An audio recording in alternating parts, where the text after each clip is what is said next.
Hello নমস্কার এবং welcome বন্ধুরা, welcome to the new episode. আজকে একটা জিনিস বলবো, দারুণ একটা জিনিস বলবো, সেটা হচ্ছে জিৎ একটা ইনসাইডার আপডেট দিলেন। কি ইনসাইডার আপডেট সেটা নিয়ে বলবো।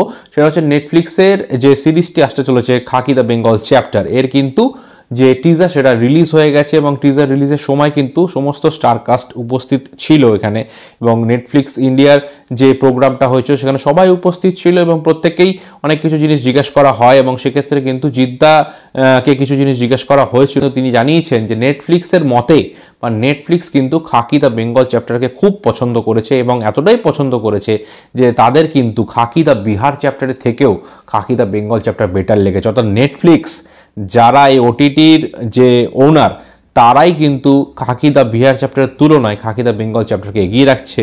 সুতরাং এটা কিন্তু একটা দারুণ বিষয় এবং অবশ্যই এটা রিলিজ হলে আমরাও ভেরিফাই করতে পারবো যে কতটা ভালো হয়েছে খাকি দ্য বিহার চ্যাপ্টারের তুলনায়। তো আশা করা যাচ্ছে নেটফ্লিক্স ইন্ডিয়া যখন বলেছে, নিশ্চয়ই তারা অনেক ভেবে চিনতে বা রিসার্চ করেই বলেছে যে এই সিরিজটা কিন্তু আগেরটার থেকে অনেক বেটার, পার্ট 2 আগের থেকে বেটার হয়েছে। এবং এটা যদি সত্যি প্রমাণিত হয় তাহলে কিন্তু বাংলা থেকে আরও অনেক গল্প নিয়ে এরকম সিরিজ কিন্তু হবে, কারণ বাঙালি অডিয়েন্স কিন্তু সিনেমা ভীষণ ভালোবাসে, তাই ওয়েব সিরিজ ভীষণ ভালোবাসে, ভালো কন্টেন্ট পেলে তারা কিন্তু দেখে। তাই এই ধরনের কন্টেন্ট যদি আরও আসে, নেটফ্লিক্স কিন্তু আরও এই ধরনের কন্টেন্ট চেষ্টা করবে করা, যদি এটা কিন্তু ব্লকবাস্টার হিট হয় ওটিটিতে। সো দেখা যাক কি দাঁড়ায়। তো আপনাদের এই ভিডিওটা কেমন লাগলো অবশ্যই জানাবেন লাইক দিয়ে এবং সাবস্ক্রাইব করে পাশে থাকবেন। দেখা হবে নেক্সট ভিডিওতে। বাই।